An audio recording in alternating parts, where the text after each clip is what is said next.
Hi, Erica. I'm glad that you made it onto our webinar. And if there's anyone else that's on the webinar, just nice. Is it sunny over in Steveston? Alicia, hi. Great. I'm just trying to check my mic volumes and just let me know if you hear anything weird, any weird feedback, so I can adjust over the next couple of minutes.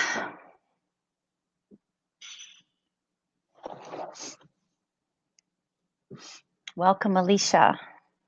Thank you for being here.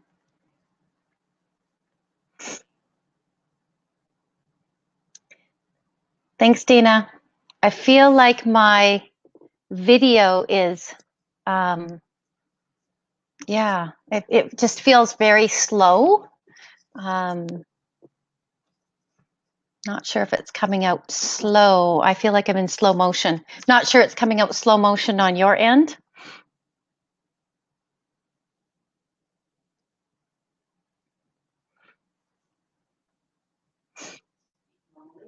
There's a lag.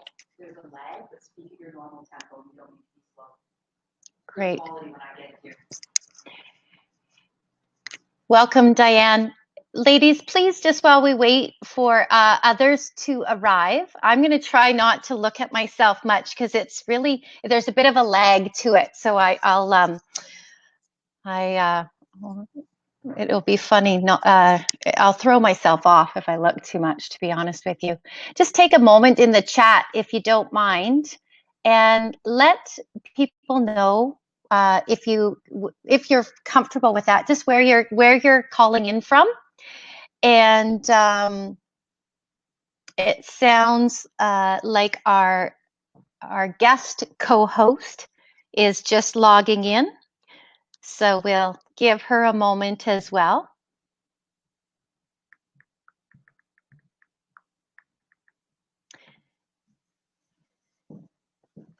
And yeah, we're excited to have you here. I think there's 10 or 11 of us on the call today. Oh, okay, that's it. We're joining the Bahamas. We're joining the Bahamas participant. That's just not fair. Warfield, BC. Wow. Okay, I'm gonna have to look. Diane, where's that close to? Warfield.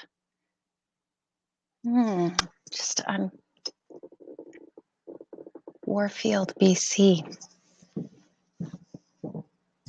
Interesting.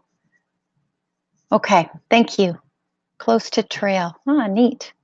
Well, we're keeping our fingers crossed that our technology works with us and for us today. We know it's an interesting week in terms of Mercury retrograde and whatnot. So we'll just keep our fingers crossed, but thankful that you guys are here today. And maybe one thing that you can think about is, what if there was one thing that you could walk away with from our time together today? I always think, however we can best leverage our time, our energy, and our dollars is what I want to be very cognizant of. So there's one thing that you could walk away with, having dedicated an hour of your time today. What would that be? And I think that would be helpful for both Christina and I to know. And if it's possible, we'll do our very best to address that. I think we've got a great discussion to have today, and I think you'll get a lot out of our conversation. And we're just excited to have you here. So Miss Christina has joined the room. So I'm just going to see if you can hear me, Christina, and just when you're ready, just get your mic and your video camera turned on.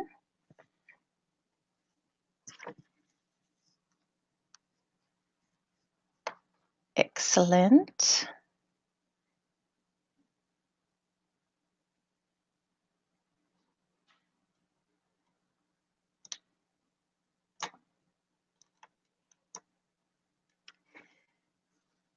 Just do a test with your mic, Christina, when you are ready. Let's see if we can hear you coming through. So Erica's 3 small points that are key to successful public speaking. Great. And if there's anyone else that has anything to contribute, if there's one thing you could walk away with today, feeling like it was a very good use of your time and of your focus, what would that be?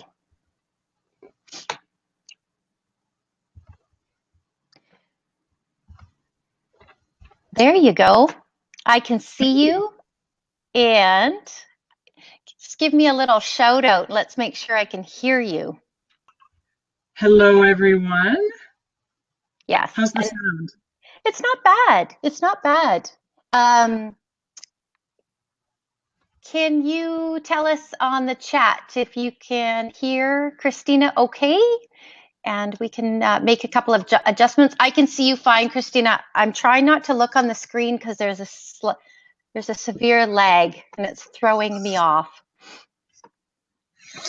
All right. Thanks for your patience, everybody.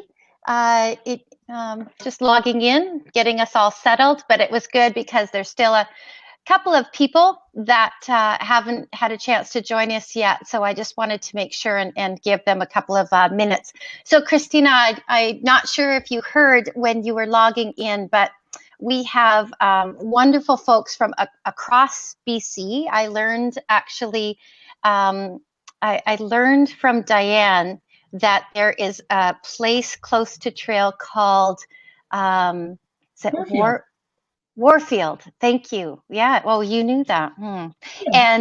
And we also have someone joining us from the Bahamas. So we'll be making travel arrangements late. No, I'm kidding. All right. Without further ado, thank you so much for being here. As you'll get to know very quickly, Christina and I are very casual. But we're also all about fulfilling on promises and being efficient. So I think when we combine the two, you're up for a great session. And I do have some slides prepared, but I'd just like to, before we zip into the slides and lose that face-to-face connection, and I can jump back and forth quite easily. Christina, I just wanted to thank you for being here today. And I wanted to introduce the group to you as I know you, So I found Christina 5 years ago. It was 2012.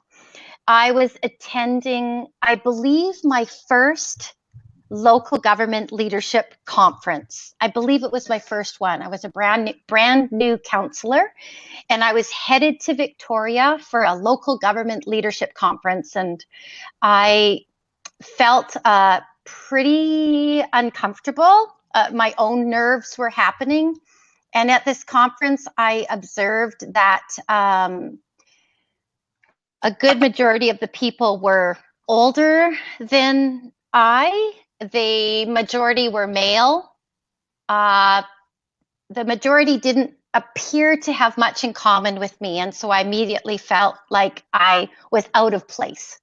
And I remember attending a session about how leaders need to focus on their own self-care, their own wellness. And immediately when I walked in the room, I was so taken back. I thought, wow, like I found my people. There was this woman presenting, and I was so excited that she was part of politics because I could totally relate with her. And that was 5 years ago. It's hard to believe that it's hard to believe it was 5 years ago. But that was 5 years ago. And Christina and I have been colleagues and friends. She's been a mentor ever since. So I know her as a presenter, a facilitator. I also know her as an athlete, a mother, a grandmother. I know her as a leader, in her community, but also now someone that teaches other leaders across Canada about what leadership means and where it comes from, how it originates. And I know her as a woman of many, many talents, and so excited to have you here today, Christina. I wanted to, just wanted to leave a couple of minutes for you to add anything you'd like to add to that introduction. I totally remember that day. It was at, you're right, it was the Local Government Leadership Academy conference. And I was doing a presentation on the pitfalls of political life and how to avoid them. And I talked about leading your own life and the importance of leadership, starting right from things like getting enough rest and looking after your own nutrition and self-care, right? And as well as being very present in your role and very present in your leadership experience. And I remember this young, beautiful woman standing there and just taking it all in, and it was you. And like you said, you came up, you introduced yourself to me, and we have become fast friends. And I certainly admire your passion and your vision and your drive to empower women in roles of leadership. And I love being part of this organization. So thank you, Christina. And when she says this organization, some of you may not know, my company is called Powerhouse, and we are a national social impact media platform. So our number one goal and purpose is to build strong women who lead. And yes, that does have a few meanings to that. That might be young Aboriginal women, presenting them with positive role models and what that could look like. That might be encouraging more women, as we are today, to even consider what local government or what government leadership might look like. And it definitely means keeping our leaders strong and healthy. So I am going to jump right in. And I'm going to turn my screen share on for a little while, and we can definitely flip it back off. So we'll just give me 1 second here, and I'm going to open up our slides.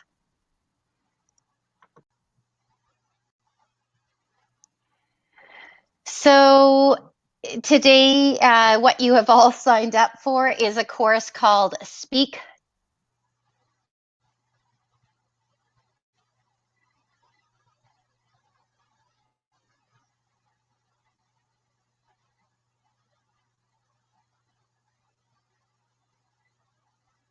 I'm not sure if you can hear me, Charlene, but you disappeared. So with on our agenda today, we're talking about a couple of really key things, and that is some time to discuss why Christina feels it's important for women to find their voice. Why now to find their voice as decision makers and leaders in their community. And we have a great presentation that's going to take you through some learning and some stories. But the other piece of the agenda that we'll talk about today is what I've found. We talk a lot about getting women from here to there, but what are we actually doing about it? How do we make that happen? And the course that I've created is one initiative to actually start to take some action around that. But first, a little bit about Christina's journey.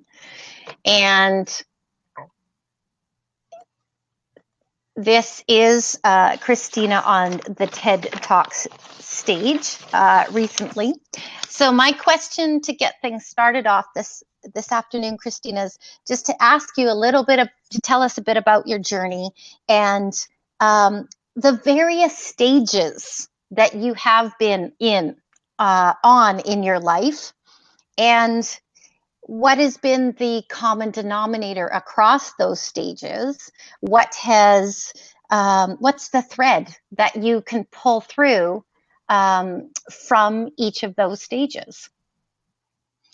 So I studied political science when I was in university. I didn't ever see myself as a politician. I actually wanted to develop policy, and I wanted to get involved in politics, maybe from the background. I never saw myself out in front. However, I sat on a couple boards, including the health board, our local health board, and the Regional Health Services Society, and that got me super curious about governance and the role of governance and how good, sound, quality governance can influence change, often below the radar, but it can influence change in a really positive way, working towards setting policy. And so when I was approached to run for council, it seemed to be, it was like, okay, I have some governance experience. I'm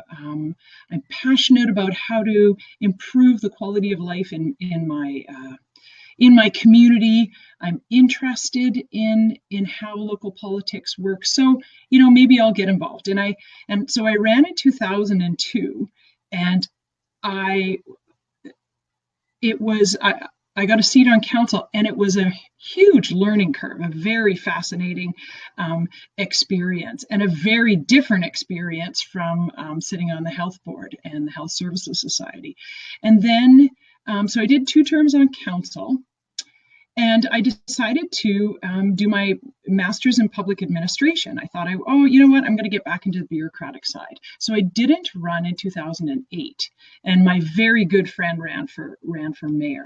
And he died of a heart attack 3 months into being elected as mayor. And his family, because he knew that we had a lot of the same values and the same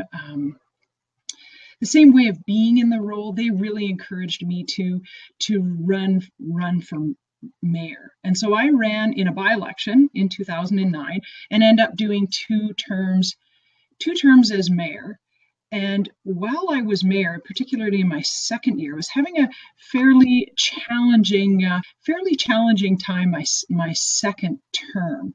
And we faced a number of, facing the global economic crisis at the time. And unfortunately, the local government was being blamed for for everything that was going wrong. And I found it really, really challenging. And so I ended up going to Royal Roads and doing a Master's of Arts in Leadership. And while I learned so much about leadership while I was doing that related to my experience, and in studying leadership and in learning to operate in a complex environment, to have a better understanding of teams and how they operate. I learned to embrace uncertainty and to and like I said, embrace complexity in ways that really expanded my understanding of what's needed in the leadership role. So when I end up retiring in 2014, I've started working with elected officials and doing some coaching with them, and on roles and responsibilities, on governance, on how to operate as a team, how to work together as a decision-making body, how to provide feedback to one another. And of course, I took my lived experience and my academic experience and married it into a career. As well, I teach leadership at our local college to the targeted older workers program. And what's really interesting is I often ask, what do you want to learn about leadership during this course? And I will often hear, well, I'm not a leader. I don't need to know anything about leadership, and leadership's not important. I'm not interested. And by the time they're done, they will often say, I had no idea how leadership, personal leadership, and that interpersonal, that intrapersonal, and the interpersonal leadership, how those skills are critical and how they impact our lives every single day. And so that's been something that's been so gratifying for me, is to see that transition in people, and getting them to realize that their job is to lead their own life, and that they do have a responsibility in leadership, whether it's out in the community or whether it's in their own personal lives, in their families, in their homes, and beyond. So it's something that's very gratifying. As for the TED stage, one of the, when I was mayor, one of my first, the first thing that happened actually was the 2010 Olympics. And so there I was, I had to get up on the stage and speak to 2,000 excited people. And it was one of those terrifying and exhilarating experiences. I'm probably like everybody else, terrified of public speaking, but I also absolutely love it as well. And so I'm a big believer in kind of, what is hard, just go and do it. And I remember thinking, oh, maybe I'll trip and fall and break my leg before I get on the stage. I won't have to say anything. But but it was so much fun, and I've always looked for opportunities to do more and more teaching and education and public speaking. And I was on the Powerhouse, or the Power Talk stage, giving a Power Talk in January of 2016, which was such a fabulous experience. And that's how I got invited to put an application in for TED, and ended up on the TED stage in Gastown in October of 2016. And that was a fabulous experience.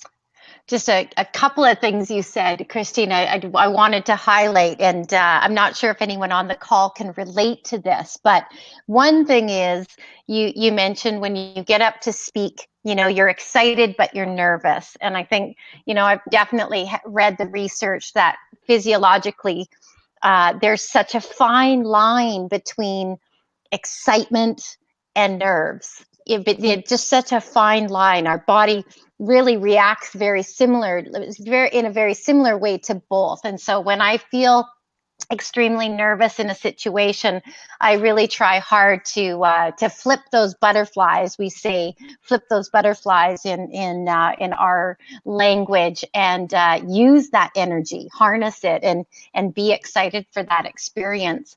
The other thing that you said, I just wanted to draw some attention to. I'm curious if anyone on the call has had this experience, but it was someone that saw leadership qualities in you that encouraged you to run. And I think that happens more often than not, is you may not see those qualities in yourself.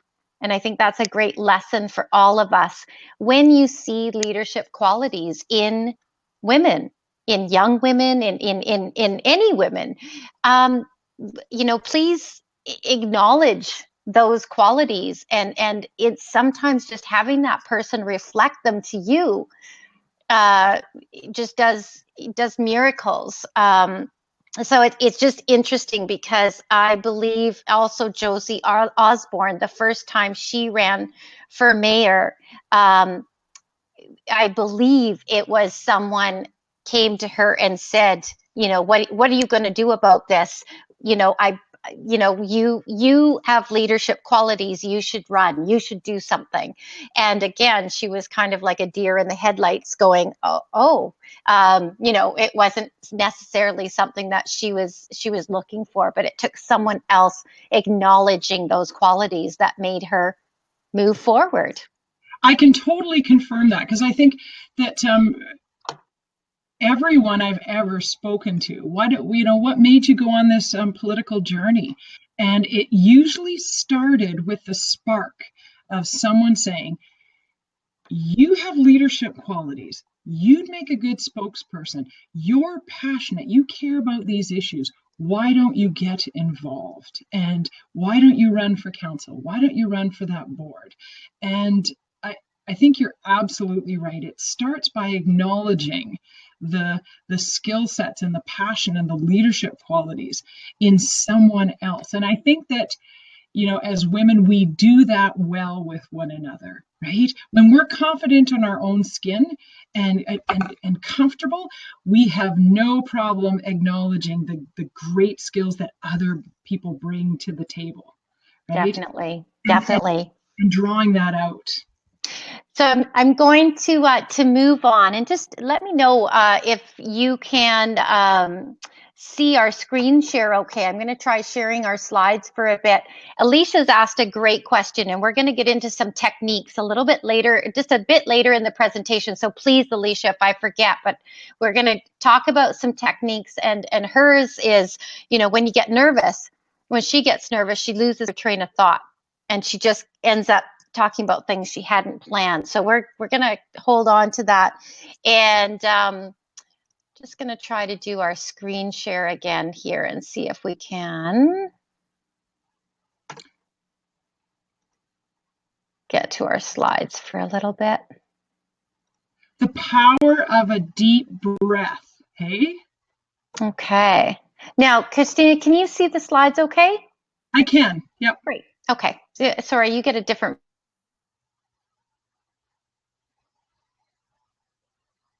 Hello?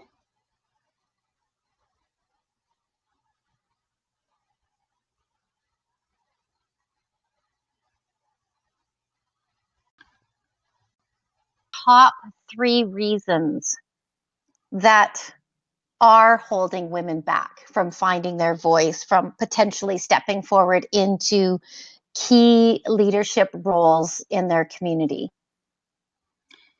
Well, I think one of the biggest ones is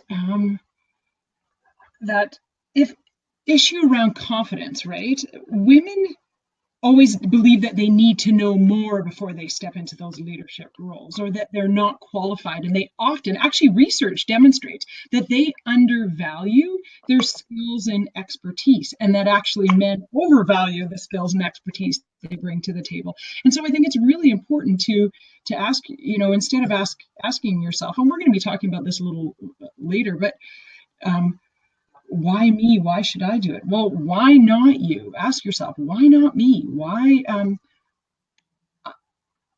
shouldn't I be at the table? Why should I not be taking on these leadership roles? I think the other thing too, there's one of the barriers is there's a real disdain for the word politics, right? It brings up negative connotations around personal attacks and undermining behavior and incivility and misconduct, right?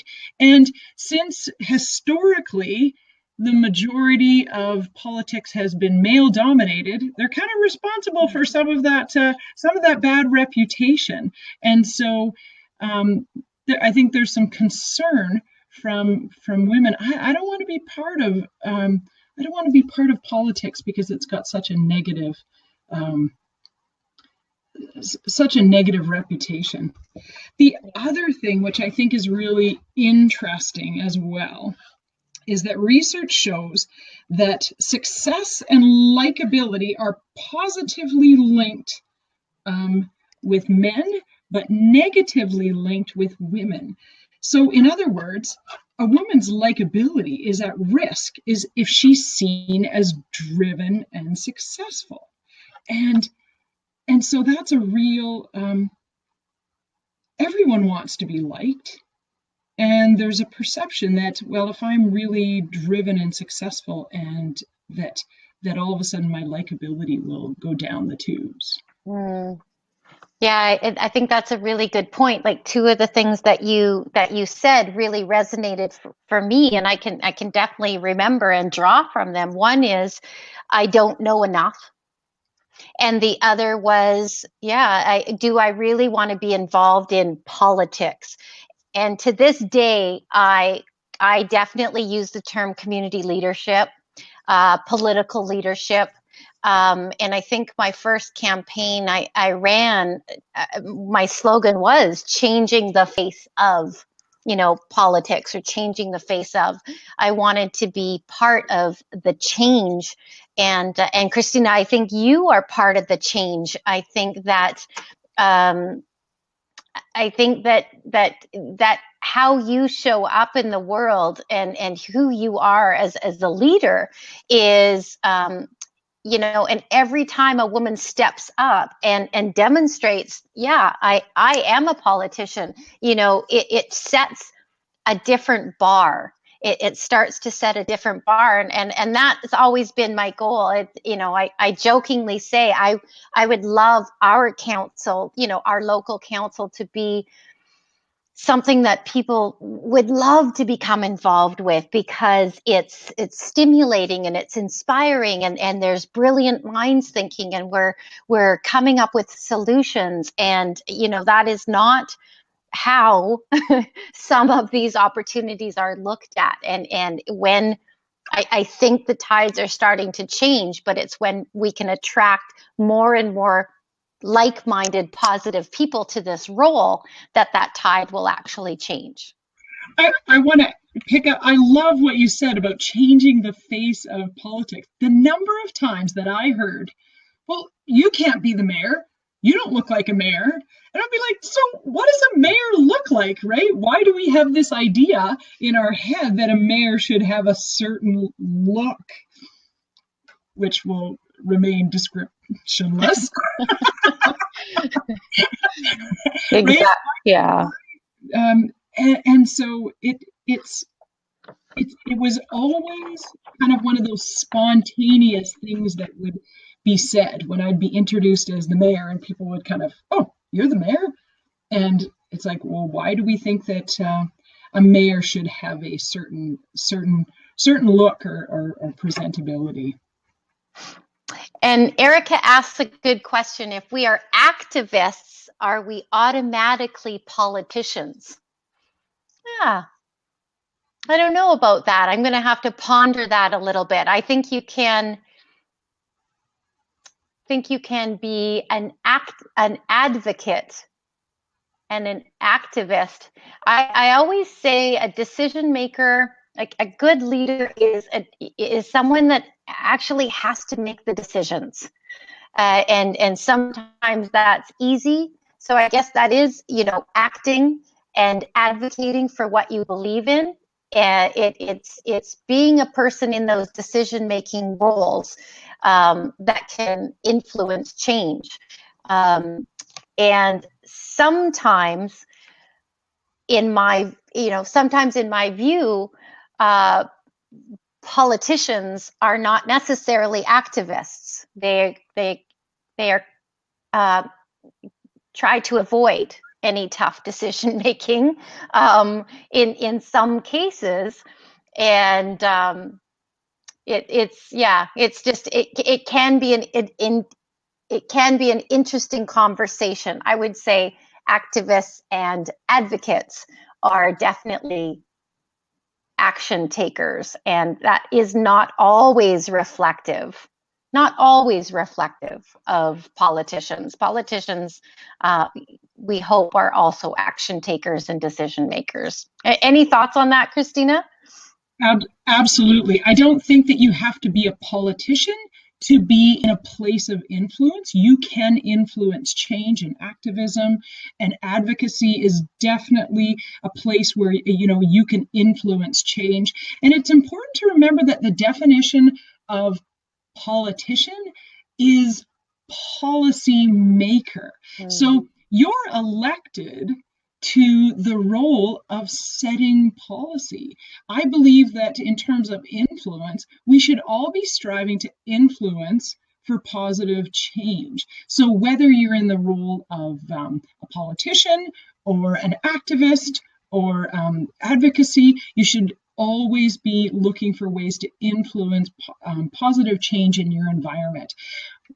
As a politician, you're elected by the public, and sometimes the challenge with looking at something that you might be passionately and wanting to be very active about, you still have to remember that you serve everybody in your community. And that's one of the challenges, is that you're looking at sort of the long-term overarching needs of your entire community. And particularly when it comes, and we're going to get into this a little bit later, but particularly when it comes to local government, your job is to actually is very much your core responsibilities are directly related to the built environment and the services that are provided and the legislative environment within your community.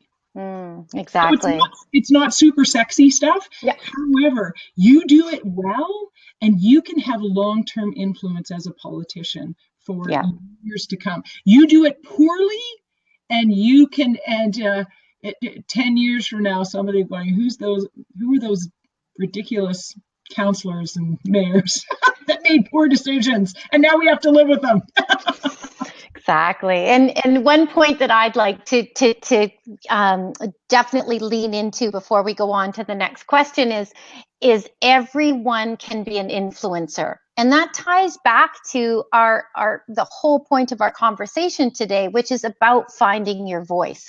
The three key things that I have found that hold women back in terms of just finding their voice and speaking their voice is one, Christina definitely talked about, is the confidence to do so, no matter we say that you're on a stage every day.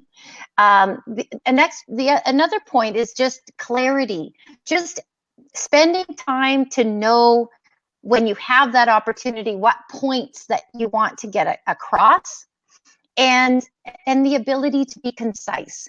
And I think, we will talk about that a little bit more, about if you are nervous, how do you make sure that you don't lose your train of thought and just, get your point across. Because you don't necessarily have to be in a political office to have a great influence in your daily conversations. And that's a huge part about this program and about encouraging women to step up and to speak up. So my next question for Christina is, whether it's on a government election, whether it's in a corporate or a nonprofit board, whether it's in your workplace or leading your own initiative. We have many women in Powerhouse leading social impact initiatives, entrepreneurial initiatives. My question is, why do you feel so passionately that it's important to see more women as leaders, and specifically in local government? Why would you like to see more women coming up towards our upcoming elections? Well, particularly when it comes to the political arena, it's important to have that broad cross section of representation of your community. And historically, women have been underrepresented for way too long. And so I think it's time to really start encouraging more women to be involved. They bring a very valuable perspective to the table, and they're oftentimes they'll bring that a huge relational capacity. And let's face it, when it comes to influencing change, building relationships is key. And women are they're relationship builders, they're connectors, and they know how to bring out the best in others. And so they have leadership qualities and valuable skills and expertise that really need to be maximized and brought to the table. I would say the other key thing that's important to remember and is that we have gotten to the point where citizens, instead of being citizens, are consumers. And it is important for people to remember they have a responsibility. We live in a world where our well-being is tied up with one another, and the decisions that we make collectively have long-term impacts. And so it is so important to recognize that you have a responsibility to contribute to your community as a citizen, to be involved and to look at how your leadership skills can benefit the larger collective. That's a great point. I'd love to open up the chat for a minute or so.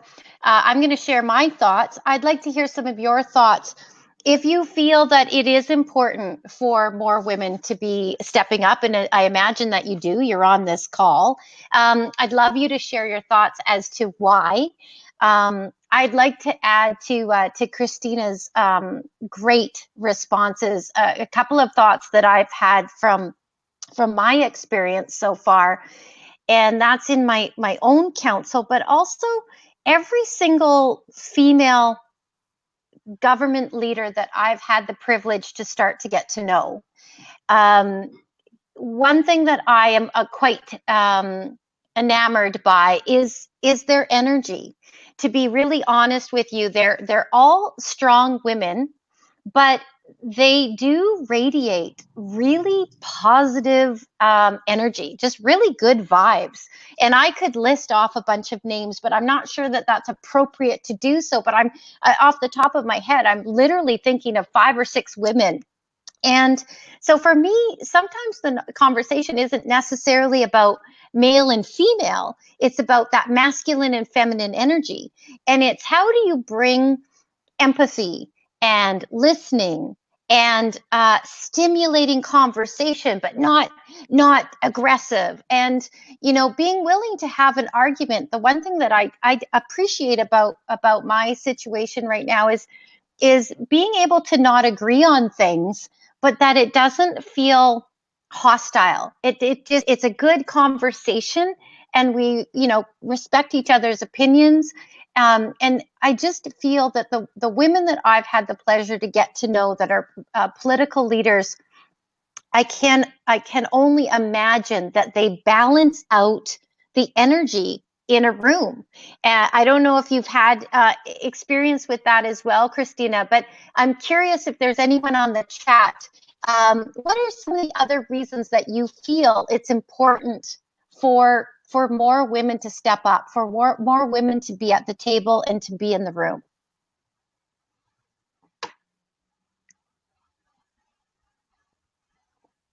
Just going to leave the chat open here for a minute so you can, and then we're going to go into a little exercise. Did you have anything you wanted to add to that, Christina? Of course I did. Perfect. I wanted to add, I loved what you said about being able to debate with one another. And one of the things that I learned in my role as mayor in particular was that conflict is healthy, and that you can embrace healthy conflict and healthy dialogue and it does not have to get personal. You should be able to disagree with one another and debate ideas and try to come to the best solution in a way that's again, that use that long-term broad thinking, but learning to accept healthy conflict as a byproduct of optimal team development, I think is really important. And that was one thing I learned. I thought that not that I thought we all had to agree with one another, but I would always get sort of a little bit nervous when things got heated. But if you have good trust around the table, you can still get heated and excited and still maintain that emotional safety and balance around the table. And a couple other things I wanted to when I ask my class what are important leadership qualities that they value, I often hear right across the board: listening is one of them, the ability to listen, the ability to admit when you've made a mistake, the willingness to ask for help, transparent communication, the ability to receive feedback and seek feedback. And you know what? I see those qualities in women, in generally women leaders, more often than not. And those are highly valuable skills. And so those are important skills to bring to the table.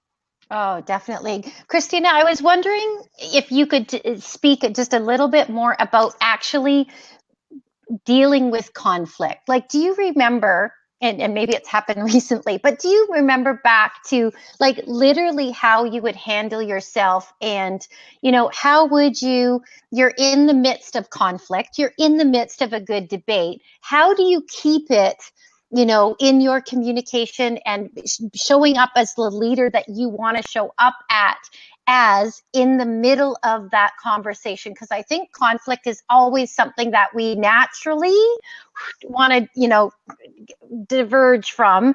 And I'm curious if you have any points or anything that you remember about just thriving in the midst of a healthy debate where there's some conflict.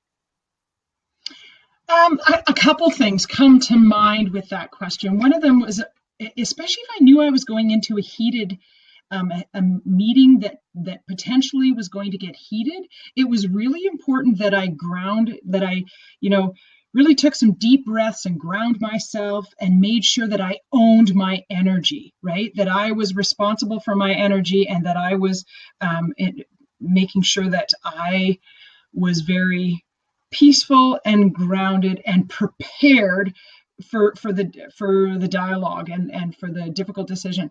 I also really think it's important to enter with inquiry. Lots of time when someone's questioning us and challenging us, try to ask good questions so that you can understand their perspective and say, help me understand your perspective, because this is where I'm coming from. And so I don't understand your perspective. Can you help me to understand it? So at least when you may disagree with their perspective, but if you can understand it and truly listen and be curious, I would say being curious is really, really important. And then at the end of the day, guess what? It's all decided by democracy. And if you lose, the way you behave when you lose in a vote is very important. Bringing that maturity. Yep, we debated. I represented my views really well, and I debated best I could. However, I lost the vote, and this is what the majority has decided. And it's so important to kind of respect and honor that decision making as well, because you get to make decisions as a collective, not as individuals. Yeah, I think, wow, great points. And so to everyone on this call, I hope that you agree. But the number one tip that I've got so far, the best way to deal with a conflict or in a conversation that you feel is going to be a bit contentious is to be curious, to just stay curious. And again, we have that ability to flip our perspective just a little bit. It's the same as flipping between excitement and nerves. So instead of being very confrontational, be curious. That's a great takeaway. I'm going to continue because we've got such good, great stuff to work on today. I'm going to ask everyone on the call. We've got just a little bit of an exercise for you. I hope that you can see my slides for a moment, and I'm going to ask you to work through this exercise with me. And just bear with me. I feel like my system is just going.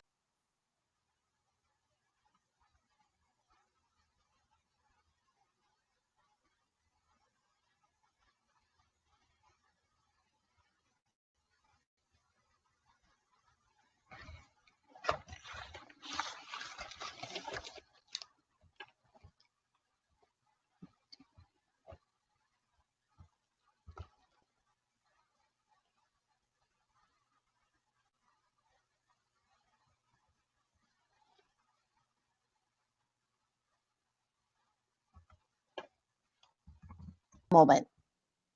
Visualize that you're in an elevator and you've got your coffee cup in one hand, your briefcase over your shoulder, your cell phone, you're trying to hold on to your papers and your books under the other arm, and you're the only person in this elevator, and you're in the middle of a very busy day, and the elevator doors open, and in walks your hero. Now, that person is someone different for everyone. That person is, but who is it that you would just love to have, say, 90 seconds with? The point of this exercise, and I just love you to think about it for a moment. The point of this exercise is, if you had that opportunity, if you actually had that opportunity, are you ready for it? Are you ready for the opportunity? And you know, the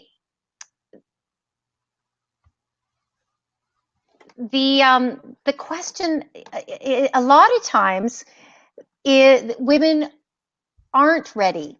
They get an opportunity that approaches them, and they're not prepared for it. So I would love to ask you, you don't have to answer, but if you'd like to play along,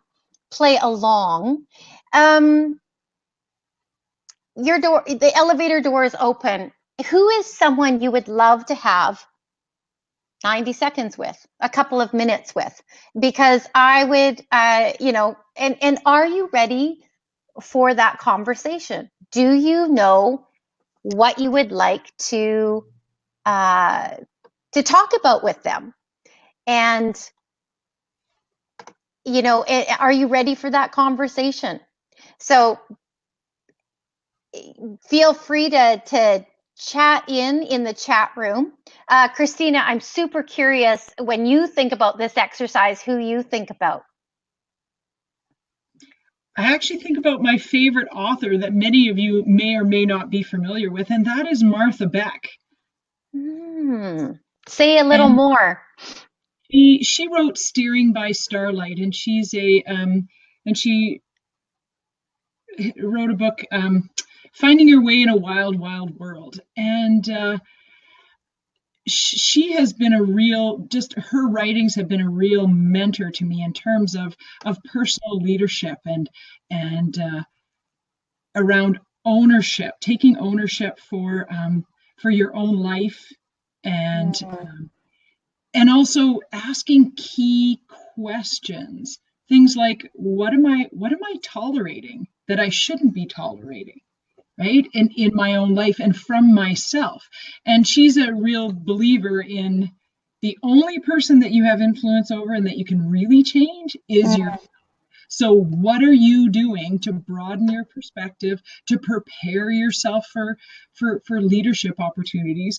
And it's interesting what you said. I've actually always got my ears and eyes open for opportunities to have authentic conversations. It's probably my favorite thing to do is to engage in authentic conversations. Yeah, and Christina, you're very good at that. So just being aware that that's something you watch for. If I have one request of the women, people that are on this call, it would be just know what you are looking for. Know what the opportunity is. And one of the things that we definitely work through in Speak is some very simple exercises, but exercises that focus on readiness for those opportunities. And that leads me into our next slide, which is around readiness. But you know you mentioned to someone that they should consider an opportunity. They should consider a leadership opportunity, and the first thing they say is, "Oh, no, not me." And our question back to those women is, "Well, why not you?" And Christina, I would love to just spend a couple of minutes and just chatting about let's talk about what a leadership role, in local government, in your experience, what something like that really entails, because I think sometimes women just don't understand.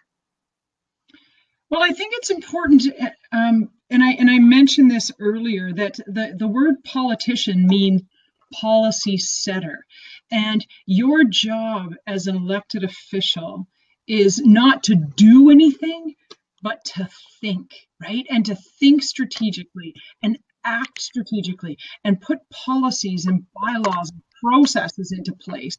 And lots of times with local government, we elect people because we think we want them to just lower taxes, and lower taxes means less services, and we forget that. And in a leadership role, and particularly in politics, your job is to set strategic direction and to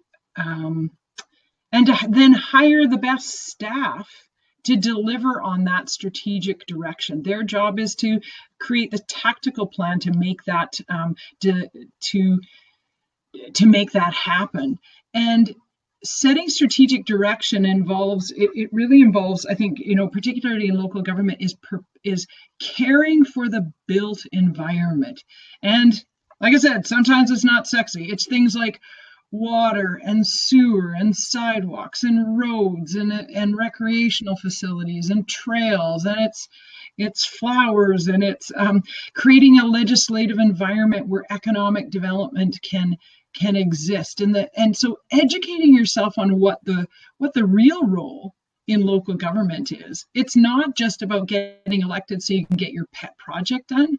It is actually getting elected so that you're caring for your infrastructure, your community's infrastructure, in such a way that allows future generations to enjoy the same, if not a better lifestyle than you have. It's passing prosperity on from generation to generation. We have so much to be thankful in our country in terms of the services that local government provides. I certainly agree. And maybe just before we move on, what would you, if you had to think about the risks and the rewards of stepping up into a leadership position, specifically in local government, speak to what you know, but I think a lot of these can probably pull across to any leadership position. But I'd love for you to comment on some of the risks as well as some of the rewards that come to mind for you. Certainly, and I'll start with the risks, because one of the challenges that I faced as a mayor in a small community is that your life really is no longer your own. And particularly as a woman, I was surprised at the number of times people stop me and they comment about my hair or my clothes or kind of some bizarre things like that. But people would also, I was stopped on a regular basis to have discussion about different issues going on in the community. And some of the challenges were that a number of those discussions were outside of the purview of local government. So it made it really challenging to address. And so you definitely lose your privacy. But I'll tell you, it was the most rewarding experience of my life, and I would not trade that for anything. I met amazing people. I got to participate in, again, a way of thinking and learning and participating that's often under the radar. When I left office, I was confident that I had done a good job and set the stage in my community for the next council to be able to carry on the good work that we were doing. Yeah. It was so interesting and rewarding, and you get to meet people and do things that I wouldn't have had I not been an elected official. So I wouldn't trade that experience. I learned a lot about myself as well. I learned so much about my own tendency to want to get defensive in the face of conflict, and I really learned that. Oh, look at you. You're getting defensive and you're getting reactive. And I got more curious about my own stories and reactions and learned a lot about what I valued in leadership and had to work hard to develop those leadership skills. But I made a point of always sort of pursuing my learning and trying to do my job the best I could. Just to highlight a couple of things that you said that really jump out to me is, I think anytime we choose to participate at a deeper level in our community, whether that's in a leadership position or deciding to take on a project and volunteer, it brings that feeling of belonging. It brings more depth to belonging in your community, and at a very core level, one of the things that humans need to be happy and fulfilled is a sense of belonging. And the other piece that you said that jumped out to me as well is, yeah, I got to become to learn more about people that I wouldn't normally have associated as much with. So I became friends and friendly colleagues with people that go out of my normal sphere of influence. And I think I learned from those people, and it broadened my perspective of how people think and what interests they have. And I definitely broadened my network from the years that I've dedicated into those are two big rewards for me, broadening my network and my understanding of how people think that might not be the exact type of person that I would normally be associating with, and also a depth of belonging in my community. I would say that actually one of the things that I miss at this point is being part of a team. I Mm, really enjoyed the team aspect of sitting around the table. I fell in love with my council, even though there was so many challenges. And I also fell in love with our fantastic staff. And I valued the work that they did as well. And I do miss being part of a team. You get to, like I said, you get to influence change in a really in a meaningful way that gives you a sense of satisfaction that you're impacting your community um, positively. exactly. Well, we're going to segue slightly and get a little bit more into the communication side of our discussion today. And I hope you can still see my slides okay, but really wanted um, to give you some key takeaways, some learning today. And I will keep flipping back and forth to our chat. So please, please feel free to pipe in, to add questions. I'll definitely be asking Christina to chime in with her thoughts and stories that might come up for her. But I really wanted to leave you with, some key takeaways, some key learning from today, that regardless of where you're at and what you're considering in terms of your own leadership journey, that even tomorrow you can start to be more aware of in your communication. Some of these things you might be already doing. So this is a little mini session of some of the topics that we cover in Speak. So I chose to share, 5 pitfalls. I call them the powerful performance pitfalls. And we've talked quite a bit about the first one, so I won't go on and on about it. But it really is around that strategy of flipping the butterflies, understanding that nerves are completely natural.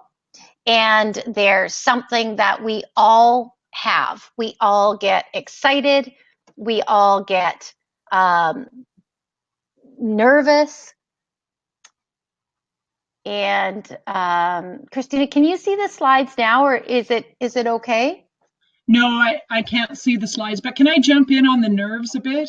Certainly. One of the things that has really helped me kind of calm my nerves down, and I totally believe what you said about the idea of actually telling yourself that you're excited rather than nervous.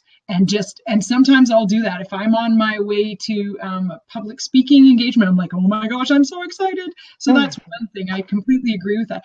But the other thing that kind of calms my nerves down is I remind myself that what I have to say is my gift to other people. And sometimes if our nerves get they can actually help us to be really insular and self-focused, like, oh my gosh, I'm so nervous, what if people are judging me? And instead flipping it and go, you know what, this is my story, is my gift to the folks that I'm speaking to, and try to think about them and how to bring the best value to them. How can I deliver incredible value to them? And it takes the focus off yourself if you recognize that, okay, this is my gift. Mm, that's a great way to think about it, is taking your focus off of yourself. We say to, put the focus on the message, not the messenger. Yeah, and I'll just share a little story. I had to sing at one of my girlfriends' dad's funeral, and I was, oh my gosh, what if I cry, what if my voice cracks? It was very Mm, emotional. And then I just flipped it and go, you know what, you stop thinking about yourself and you think about this as your gift. Singing this song is your gift to them, and that it is your way of soothing the hurt that exists in their hearts right now. And it just totally took the focus off me and just put it onto them as an mm. act of kindness. Yeah, no, I fully, yeah, wow, I fully agree. So we've talked about nerves. The next one is, see if I can quickly get to it. The next one is lack of confidence. And I think we've also covered that pretty good up until this point, is just what is it that causes that lack of confidence? And we've discussed that it's, feeling that you don't know enough. And so it part of that is, going back to the elevator exercise and just really getting clear on what are you ready for? What do you need? Like Christina said, when she shares with her class, one of the key components that they bring up about a good leader is that they aren't afraid to ask. And no matter what position you're in, there's always going to be a people around you that you can ask good questions of. You don't need to know everything. And I think that helps us to fight that lack of confidence. I don't know if there's anything else that you wanted to add to that pitfall. I'm trying, as I try to switch this slide over. Anything else around confidence, Christina? Absolutely. One of the things that you just said just really triggered me. Um, you know, being worried about what if I don't know, and what if people know more than me. Then don't talk about things that you don't know. Get curious and find out. There's nothing worse than politicians actually trying to speak and wax on about things they know nothing about. And so I love that. Like, that's annoying, and you're found out right away. And so if you have an opportunity to speak, um, know that you're the expert in your story and in what you know, but don't not don't venture outside that. Get curious. Yeah, I totally agree. I want to dive into this one a little bit. And this is one of the pitfalls that I've noticed and we really talk about in speak is the lackluster delivery. And I really want to bring this out because I think it's something that we could all be even more aware of. It boils back down to energy. And my comment about some of the best political female leaders I know have this incredible energy. So, what I want to encourage you to do as leaders, as female leaders, is to really be aware of your energy in the delivery of what you say. And one of the things that, again, attracted me to Christina when I first met her, and I felt, wow, like she is one of my people. she was at the front of the room, totally engaged, very much grounded into what she was saying. She was energized, she was passionate. Her whole body was into her conversation. She was very much delivering from head to toe. And I think sometimes when we're in an important meeting or we're giving a presentation, we are so concerned with what is coming out of our mouth. We're so concerned about our content. And I'm here to tell you that what attracts people to you, yes, it's important that what you say makes sense. Don't get me wrong. Content is, yeah, don't mean to brush over it. But we also need to remember that we're all energy. And what attracts people to us, what encourages good dialogue and open conversation, is that the right energy is created in a situation.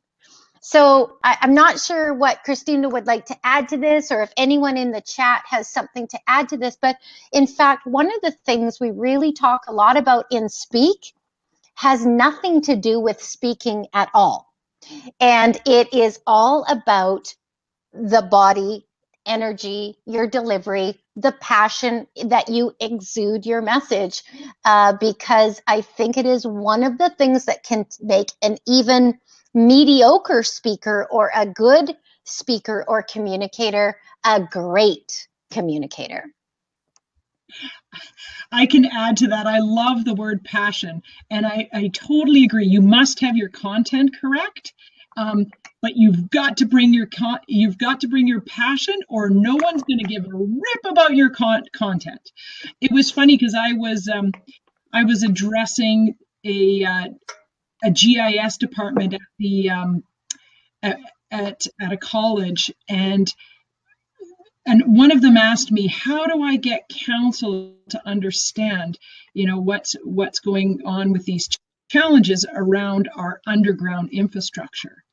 And I said to them, bring your enthusiasm, right? You've got all this information. If your head is down and you're mumbling it, no one's going to care. So know your content, yes, but bring it with enthusiasm and passion, because that's what's going to get your message across.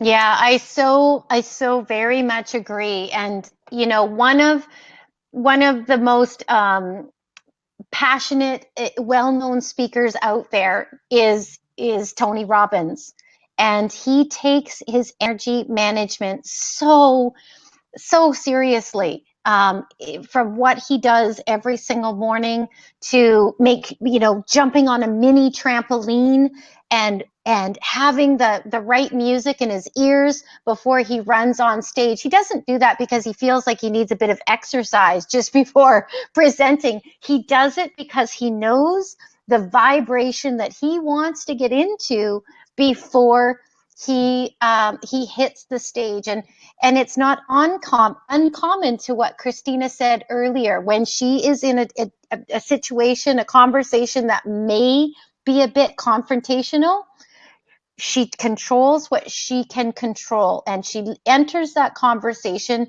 grounded in her energy. I'm not sure if everyone else heard that, but she basically said it in a different way, coming to the table, grounded in her energy. And that is one of the things that makes her such a great communicator and leader. Maybe can I tell a little bit of a story just when you were talking about owning your own energy? One of the reasons that I learned that is I had an experience where somebody came and they came in really close to me, and it was a taller man, and he was standing over me, and he was yelling at me and pointing his finger. And it's interesting because under times of stress, the front of your brain, your prefrontal cortex, shuts down, and you actually physiologically get dumber. And I had that shutdown, right, where I couldn't answer his question. I started stumbling, and in retrospect, I thought to myself, how could I have dealt with that situation differently? And so the next time I encountered this person, I was super clear about taking a deep breath, stepping back from them, and making it super clear to them that they were not allowed in my space to yell at me. And if they were going to continue to treat me like that, that I was just going to, when you calm down, I'm happy to speak with you. And it changed the interaction, but it was a learning experience for me on how to deal with difficult people. Yeah, that's a great, yeah, a great story and a great reminder. The next pitfall, and I'll just get over these last two, but the next pitfall we've talked about briefly, but again, I just want to say, when we feel like we're not as concise as we'd like to be, or maybe the clarity is not there, that goes right back to preparation. And one of the reasons that, I developed this program called Speak is because women need a framework to prioritize. Everything is important. And so, how do we prioritize? So, for women who effectively communicating, there's something coming up, they want to be better communicators in their daily lives. It's just committing the time, the energy, the resources to making it a priority. When it becomes a priority and you're prepared, then then you have better clarity and you're more concise in your message as you move forward in your day. And so my point is that lack of clarity and conciseness can be won by preparation. And that is one of the reasons that a framework, whether it's meeting with a girlfriend once a week, whether it's joining a Toastmasters, for me, I wanted a program that was easy. I wanted to connect with women that were like-minded, that were passionate leaders. And I wanted there to be an opportunity to learn and share experiences. So for me, this framework was really important. And the last pitfall is again, it's a bit of a reflection between a disconnect between your body and your voice. And we've talked about it a little bit with energy and delivery. And this is actually it takes that a step further. One of the principles we talk about in Speak is integration. So not just delivery, but being aware. What is your posture like? How are you showing up in the world? What's your actual body posture like? When you speak, what's your tone like? What's your pacing like? Your enunciation? Your how are you being perceived? How are you being heard, seen? All of those other pieces. And sometimes you can have the most important thing to say in the world. The content is very, very valuable, but there's a disconnect between your body and your voice. And so integration is just, again, so important. Anything to add to that point, Christina? No, I think those are some great points. I was chuckling though at the I totally agree around the lack of clarity and conciseness. And I think it was Simon Sinek that said 3/4 of an answer is better than an answer and a half. And I have to be quite honest because I haven't learned that yet. but I think that your the tone of your voice and the way you carry your body and the passion that you exude, making eye contact with people, all of that is really important in terms of getting your message across. Yeah, so important. Yeah. So You are the message. say again? You are the message. Oh, exactly. It is about role modeling. It's not, it's not necessarily just what you are saying. It's how you're showing up and what I'm watching of you for sure. Um, I'm going to segue because I want to leave a few minutes for questions if we haven't answered them in our conversation. And the next few slides are just to give you a bit of an outline of this program. There are 6 modules to Speak, and it is a blended learning program. It is something you can do virtually, just like we're doing today. But it is not only an online program. That is, there is live interaction in a classroom as well. So just wanted to quickly share with you to give you some idea, well, what are the 6 modules of Speak? Module 1 is about refining your message. What is your purpose for taking Speak? What is it you want to walk away with? What's the goal? And starting to really hone in on how we're going to refine that, what you're working towards. We then begin to lay the foundation like we would whether we were building a house, building a stronger body, any goal that we set to, we'd start to lay that foundation. We'd start to outline what it is that is most important to you and create that framework. We have some fun in module 3 around the 3 C's. And I won't tell you what all of them are, but I'll give you a hint that one of the 3 C's is creativity. So we do have some fun because I feel like some of the best content comes when you can get out of your head and more into a creative state and get some of your best ideas about what to pull forward. So as we start to dig into our course a little bit further, we definitely dig into creativity.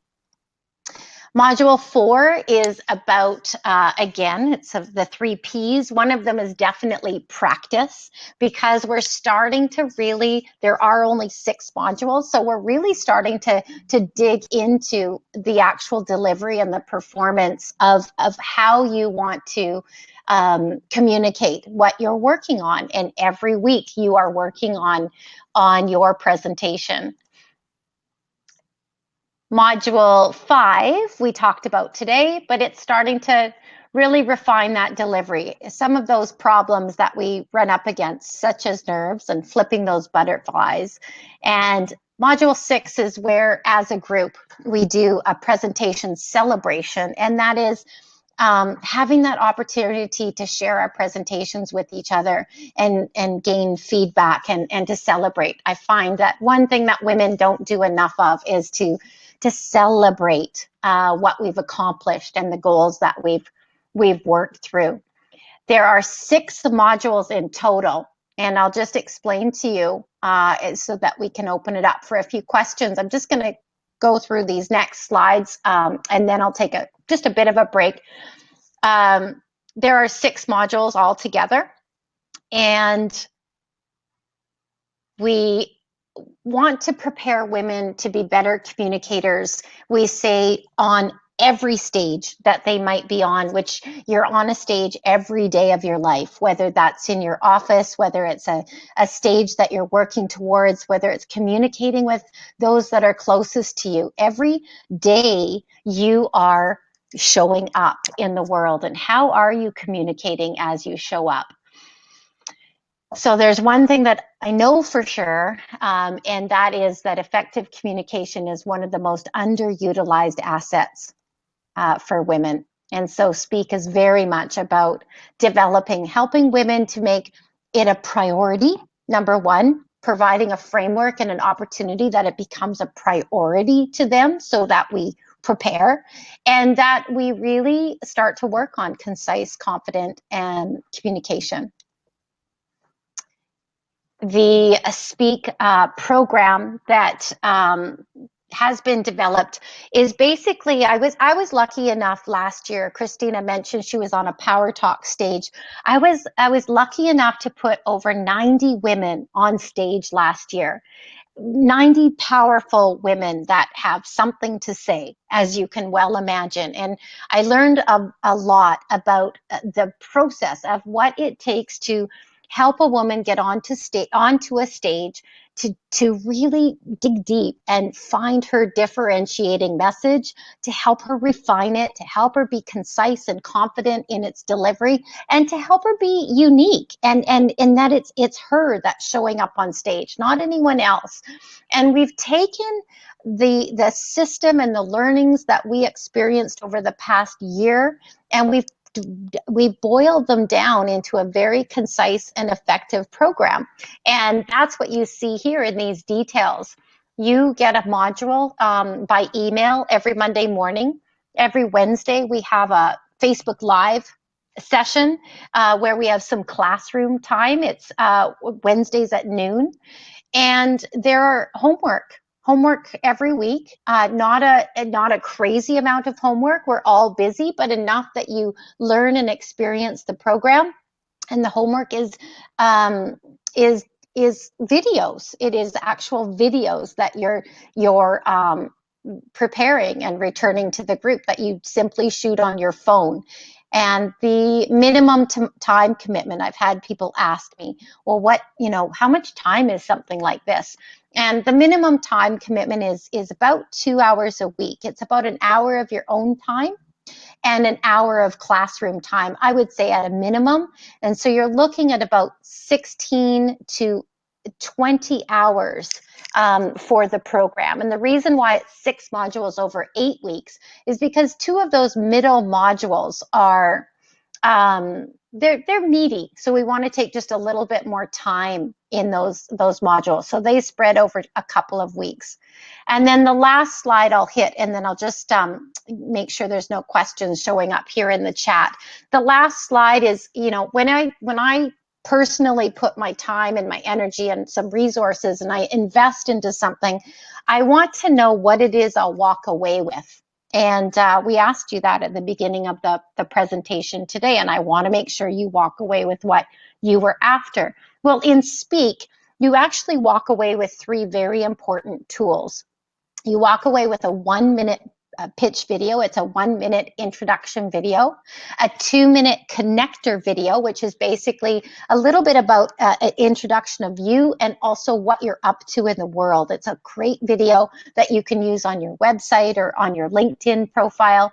And then finally, this is what you're working towards over the 8 weeks, is a 5-minute presentation that then you can use to develop into a keynote speech. You can use it for business development. Depends what your goal is when you walk into the virtual door of the program, but you walk away with that 5-minute video that you've been working on for the 8 weeks.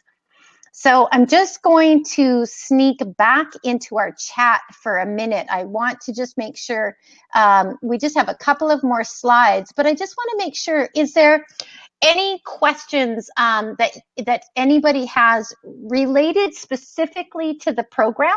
Please, put them in the chat.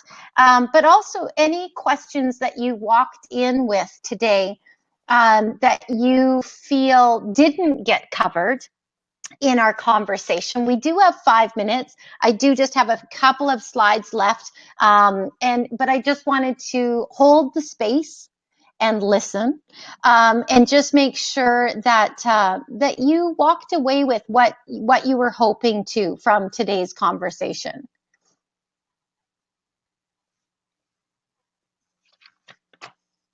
And if you don't, that's okay too, but I'm just going to give it a minute because I know that there's a bit of a lag time. We have just a couple of more slides to finish off with. And I'm just going to leave the chat open, and I'm going to finish off with those slides. So if you're in the middle of typing, please just continue. And what I will say is there's a bit of an incentive, and it's kind of nice when you happen to be the producer of a national speaker series, you can actually put perks and incentives into what you're doing. So what we have added is the top 6 graduates of our Speak program will actually be invited to talk with us on stage at Power Talks if that's something that they'd be interested in. And our first intake for Speak begins this spring. And we are looking at having it complete before summer is out and a bit before summer gets too far underway. And our first intake of Speak is also, the price tag is $479, which is an introductory price, and it will go up after this intake is complete for intake 2, which will happen this fall. So just in terms of finishing up these details, people ask me, well, I think I'm interested, but I'm not too sure. I would just simply say, if you feel you might be interested for Speak, I want to encourage you to apply. It doesn't mean you're committing to anything, and it doesn't necessarily mean you'll get into the program, but you apply to Speak. Let us know who you are, what your goal is, and submit a very quick video. You and I then set up a screening call to discuss whether it's appropriate for you, whether it's appropriate to move forward, and then and only then we sign you up for your first intake. So if that sounds of interest to you, I encourage you to head into the Leap Learning Lab and find out a little bit more about the Speak program. I am going to great. Oh, great. Just reviewing the questions. Thank you. If there's any other questions, please let me know. Otherwise, I'm going to open up the floor to Christina to finish off our session for today. And I'm going to put my email address at the bottom. I believe that you all have it, but while Christina has chatted, if you'd like to follow up and book a call with me, please open invitation to do so, whether it's regarding effective communication in your everyday life or for something you're specifically working towards. I would love to talk to you about it. Christina, any last words? Oh, I wanted to thank you for this opportunity to have this conversation. I I believe in I believe as you do in the importance of empowering women, and I think that that female energy is so important around the table, and it brings that just that level of civility and integrity and relationship building that's so key if we're going to transform the way politics looks. I mean, historically, politics, like I said earlier, it's been so adversarial, and it's been it has such poor connotations. And we look south of the border at some of the things that are going on there, and it's if we want to bring back just bring an integrity to to politics, we need everyone participating.